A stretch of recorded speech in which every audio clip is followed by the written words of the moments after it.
Uhum. E aí, nesse mundo, nesse universo aí que a gente tem, que todo mundo é jornalista, que todo mundo pode divulgar, que todo mundo pode informar, a gente se depara aí com situações aí bem complicadas, né? De uso indevido de imagens, de fake news, de manipulação de dados, de manipulação de imagens, e é bem, bem complicado.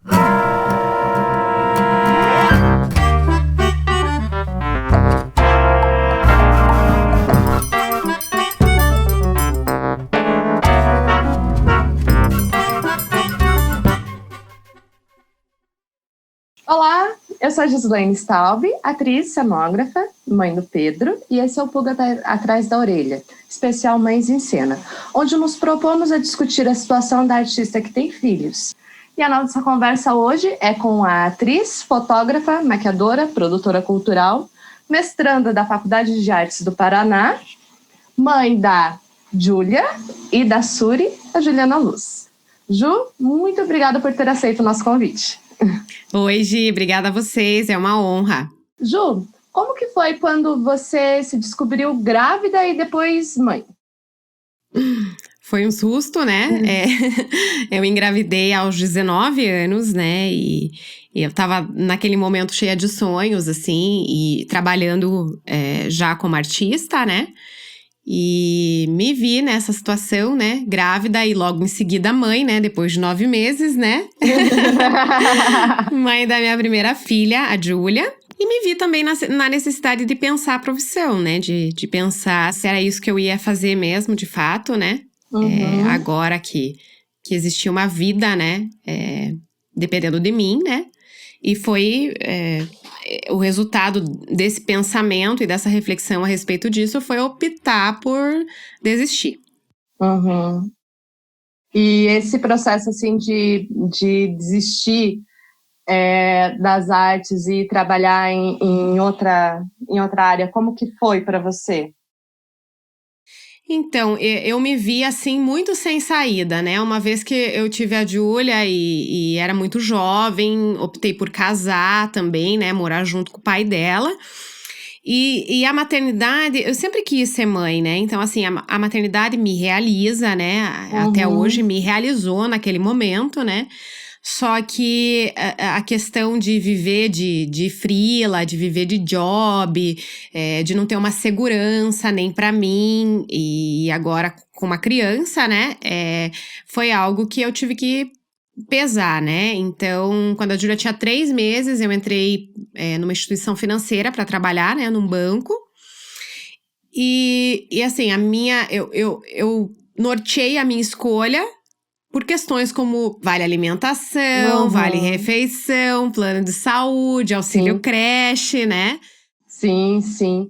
Mas aí, com a Suri pequena ainda, você resolveu voltar para a faculdade, fazer faculdade de arte. Como que foi isso? Isso. A minha decisão, né, de ter um emprego normal e ter estabilidade, ela durou um certo tempo, né? Então eu tive a Júlia, né? E mais tarde tive a Suri. E quando eu resolvi sair do banco, a Suri já tinha 1 ano, né? Um pouco mais de 1 ano. Eu resolvi sair. E assim, muito da minha ideia de sair, de buscar me realizar profissionalmente veio da coragem que a maternidade me deu. Então, eu tenho que ser o exemplo, né? Uma vez que pensei, tenho que ser exemplo para essas 2 meninas, né? Sou mãe de 2 meninas. Que exemplo melhor, né? Do que me realizar profissionalmente, lutar pelos meus sonhos, lutar pela arte e fazer o que de fato é o que eu sempre quis fazer da minha vida, né? Que é ser artista de teatro. E como que era a questão de ser mãe no ambiente universitário para você? Difícil, a universidade não é feita para mães, né? Eu acho que não é pensada até para mulheres, assim, né? É pouco pensada, né? Então, não existe sei que existe já uma preocupação e um pensamento e projetos, né? De ter, assim, uma creche, né? Um espaço ali para que as mães possam estudar tranquilamente, mas por enquanto isso são sonhos, né? É utópico ainda, né? Então, mãe, profissional, dona de casa e universitária, foi bem difícil. Não. Vários momentos pensei assim, não tem isso, não é pra mim, vou ter que desistir, vou ter que largar, né? Uhum. E o ambiente universitário, ele te deu algum tipo de suporte? Você acha que dá suporte para os pais e as mães poderem se qualificar para o mercado de trabalho? Então, assim, institucionalmente, né, a organização universitária tá longe ainda, né? Como eu disse, estão discutindo algumas possibilidades, mas está muito longe disso ser na prática, da gente ter de fato, né, um auxílio ali para que possibilite mesmo, né, que mães solteiras ou casadas, né, que mães possam estudar, pais também, né, porque existe a realidade também de pais, né, que têm filhos pequenos e que gostariam, né, de seguir seus estudos. Então, assim, pela organização, em nenhum momento eu tive algum tipo de respaldo no sentido de facilitação mesmo, né? Eu sei que tem algumas situações aí, alguns programas já que buscam incentivo para mães cientistas, para mães pesquisadoras, mas eu sei que isso ainda está fora da universidade, né? São algumas instituições, umas ONGs, né? Alguns movimentos, assim, que estão buscando, né? Então, tô a par disso, né? Mas tá longe ainda, né, de ser uma realidade extremamente necessária, né?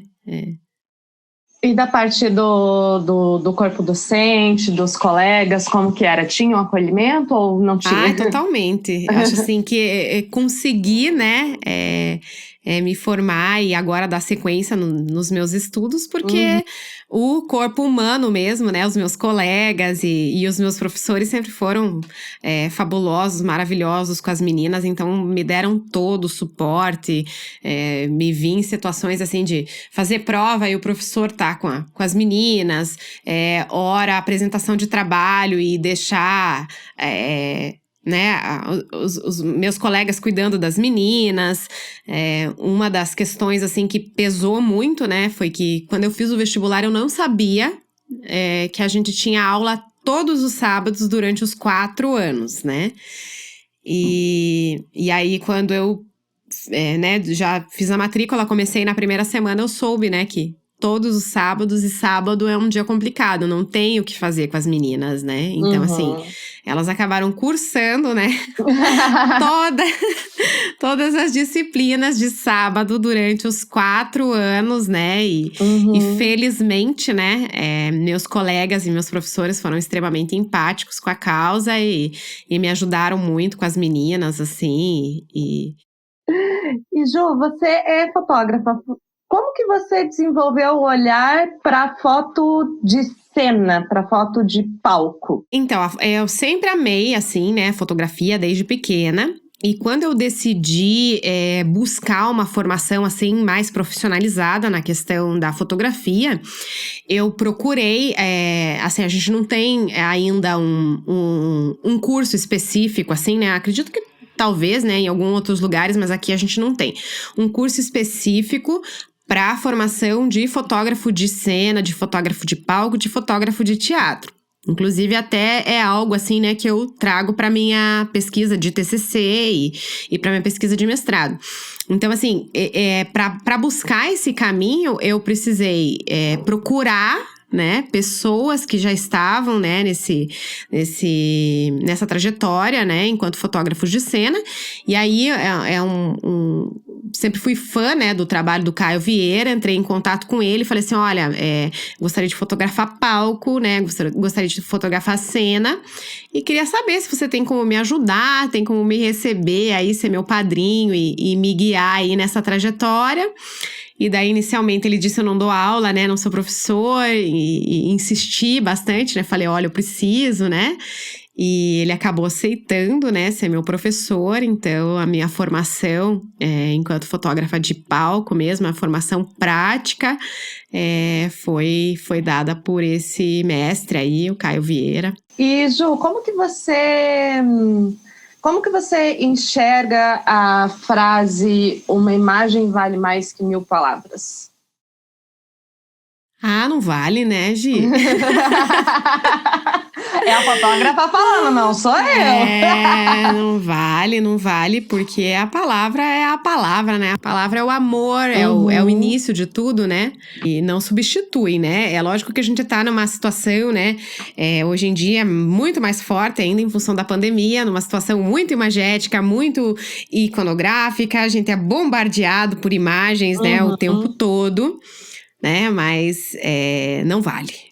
E quando uma imagem ela é distorcida e retorcida para contar uma história que não é a história real, como que você vê isso? Eu acho assim que a consequência também, né, da gente estar nessa situação assim, né, de ser bombardeado por imagem, maravilhoso, é muito acesso a imagens lindas, a documentários, a fotos, né, o tempo todo, mas tem esse lado negativo também, né, porque a imagem como a imagem não comporta, né, ela não fala mais de 1000 palavras, né, e não vale mais do que 1000 palavras, a gente precisa pensar na formação e na alfabetização imagética das pessoas, né? E justamente por isso, né? Porque a gente tem inúmeras situações em que as pessoas pegam uma imagem, tiram do contexto, criam uma narrativa, uma falácia, né? Descontextualizam, ou até mesmo manipulam a própria imagem, né?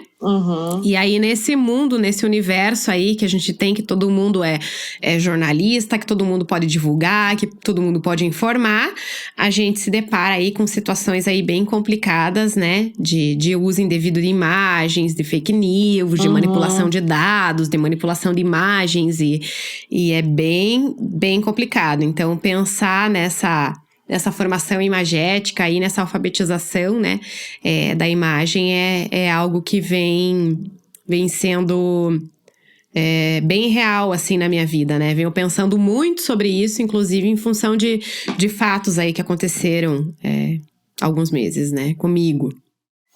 Alguns meses atrás, Ju, você foi vítima de uma fake news absurda, né? E eu queria que você contasse como que foi essa história. Conto sim, Gi.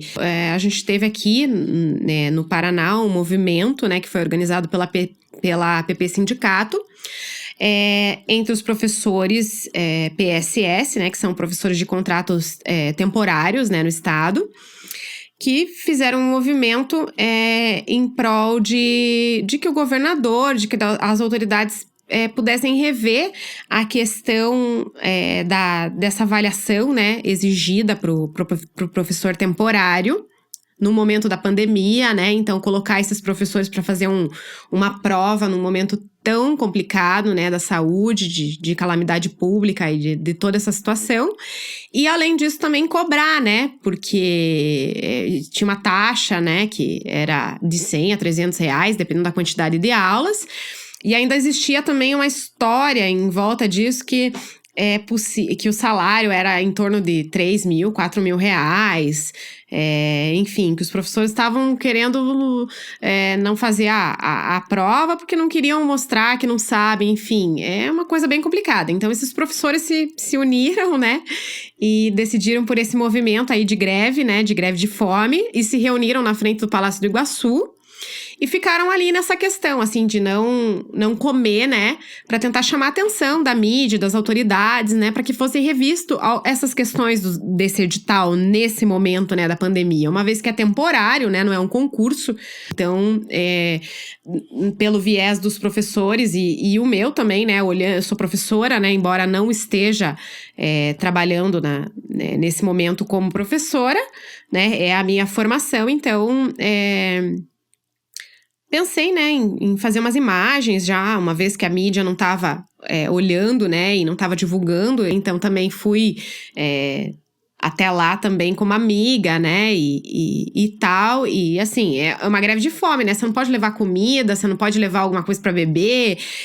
Não tem muito o que fazer. E aí, no meio de uma pandemia também, então pensei assim, vou levar... a Câmara, fazer um registro e postar nas minhas redes sociais, né, que não tem um alcance imenso, mas assim, é uma forma de mostrar, né, o que tá acontecendo ali, chamar a atenção, né, de repente de alguma pessoa que possa fazer algo, né, E no contexto da imagem em si, o que aconteceu foi o seguinte: esses professores, eles ficavam acampados embaixo da marquise, assim, do palácio, bem ali no Palácio Iguaçu. E quando os professores se locomoviam, tanto para consultar o paramédico quanto para ir no banheiro químico, já no 8º dia eles eram, por orientação médica, locomovidos com a cadeira de rodas, inclusive para a própria segurança, né? Então eu fiz um álbum com 20 imagens de uma tarde que eu passei lá.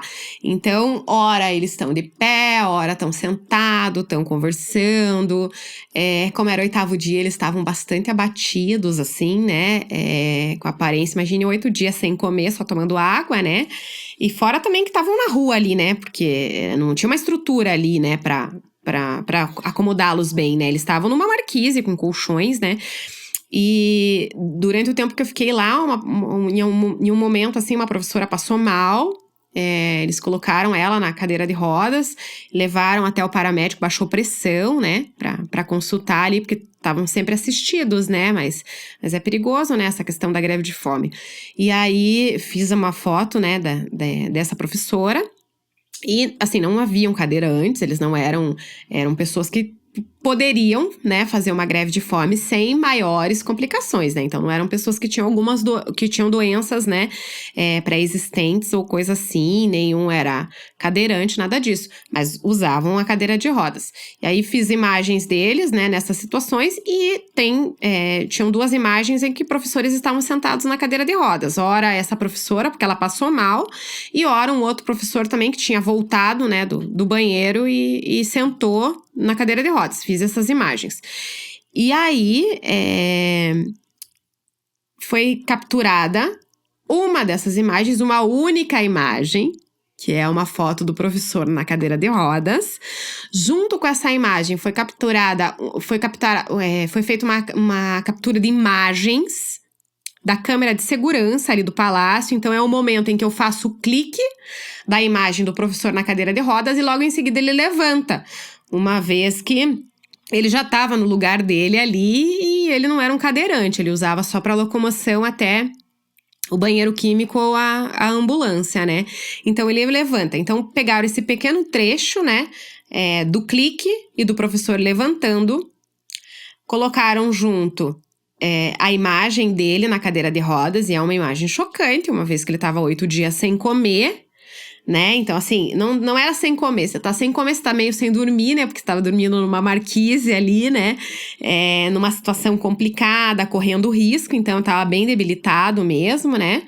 E aí, eles juntaram com essas 2 coisas e criaram uma narrativa falaciosa, uma fábula. Foi um youtuber de um canal chamado Terça Livre, que é um canal que foi derrubado, inclusive, nesse momento, né? Porque foi indiciado, né, pela CPI de fake news. Então, assim, tá respondendo criminalmente, não só por essa questão que aconteceu comigo, por inúmeras outras, né? Então, o canal já caiu, né? Tá fora do ar, inclusive. Então, ele contou uma história ali que eu era sindicalista, que eu trabalhava numa ONG, e que ele até me chama de jornalista em alguns momentos, assim, né? Ele fala assim, ó, isso é o que o jornal, né, de Curitiba, o jornal brasileiro faz, né? Engana você, manipula para tentar conseguir dinheiro, para uma ONG, suposta ONG, né? Que eu trabalharia ali, segundo ele, né? Então, contou toda essa história, essa narrativa, e assim, eu acho assim que o pior de tudo, assim, foi que as pessoas são enganadas e tal, e assim, só que não só atacando o sindicato. Então, assim, teve uma questão ali machista, misógina, porque eles, além de mostrar essa imagem, essas 2 imagens, de alguma forma eles conseguiram meus dados pessoais, minhas redes sociais, meu Instagram, Facebook, e eles divulgaram meu nome completo. Quando eles fazem essa live nesse canal, né?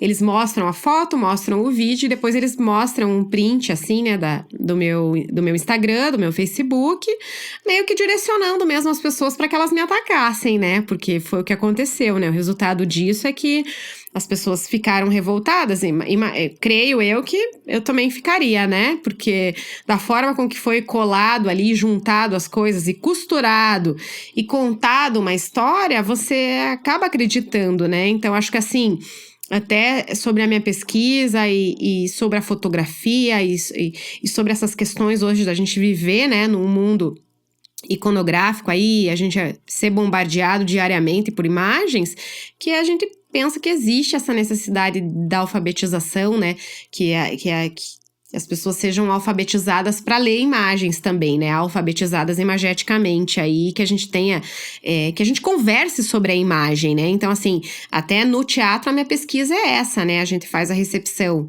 pela fotografia do espetáculo, né? E aí depois esse espectador tem a possibilidade de estar em contato com o espetáculo, né? Então, assim, ele vê a imagem, ele vê o que é de fato a realidade, o que acontece ali, né? E como é tudo aquilo, e a gente entra numa conversa, né? Sobre isso, né? Sobre o que é a imagem, o que é a realidade, o que são os fatos, né? Então, buscando mesmo essa conscientização, né? De como que é tudo isso. Eu estava acompanhando essa questão, era uma enxurrada de mensagens extremamente agressivas. Não façam isso, pessoas, não façam isso, não vão por esse caminho. Receber uma notícia ou alguma coisa que parece suspeito, ou mesmo que pareça até um pouco real, pesquisa, descubra se é verdade, para parar de disseminar esse tipo de informação que é mentira, e alguém está ganhando muito com isso, e não é você que está assistindo, não é você que está compartilhando, pode ter certeza disso. Agora, Ju, falar uma coisa mais leve. Vamos falar de como que é para Juliana Luz, artista, estreante no momento do parto, ser mãe de artista. Sim. Ser mãe de artista também. Como Pois que é isso? Ai, é maravilhoso, né? Eu falo pra Gi assim, eu não nasci, eu estreiei, né? Porque eu sou artista de nascença, né? Então, assim, me sinto assim, né? Embora tenha buscado a profissionalização, tenha feito faculdade, né? Agora tô fazendo mestrado, né? Então, assim, tenho esse reconhecimento, né? Sou, né, uma artista profissional, mas sei que nasci assim, né? E eu tenho uma matriz mirim aqui em casa, né? Que é a Suri. E é simplesmente maravilhoso ter essa possibilidade, que é algo que eu não tive, né? Uma vez que, quando eu falei pra minha mãe, né, pequenininha, assim, mãe, quero ser artista, né?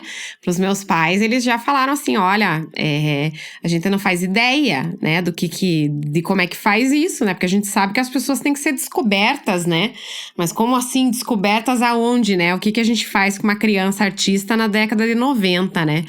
Então, até me lembro, assim, deles comentando, né, é mais fácil as pessoas, as crianças, né, entrarem nesse ramo, né, se tem familiares, né, pais, artistas, ou se tem algum conhecido.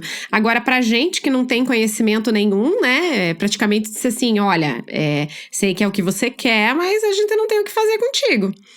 E aí eu vejo, assim, o quanto é diferente, né, hoje, né? Porque a minha filha já trabalha com isso também. Começou, primeiro comercial, primeiro jobzinho dela, tinha 4 anos, né? Então, começou bem cedo. Para você, o que significa ser mãe, artista, brasileira, produzindo arte no Brasil?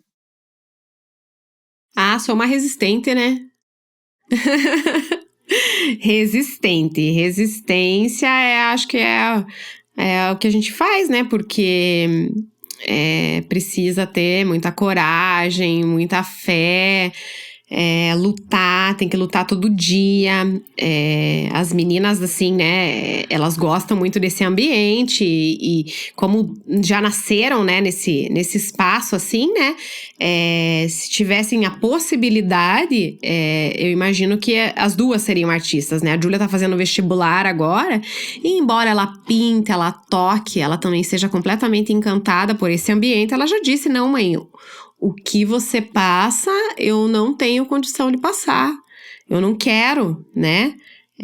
Ter que ter todo esse sofrimento, porque é sofrido, a gente é muito mal visto, a gente é mal assistido, a gente tá, assim, largado, né? Seja o que Deus quiser, cada um por si, Deus por todos. Ju, muito obrigada pela conversa hoje, por ter aceito o nosso convite para se abrir e falar sobre essas questões. A gente está muito honrado, de verdade, com a sua presença.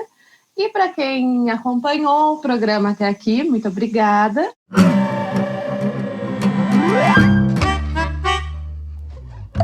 A Juliana começou o mestrado mesclando teatro e fotografia. Você pode acompanhá-la nas redes dela, que estão na descrição do vídeo. E você, para pensar antes de compartilhar? Já caiu em fake news? Comenta aqui pra gente e não esquece de deixar seu like e se inscrever no nosso canal.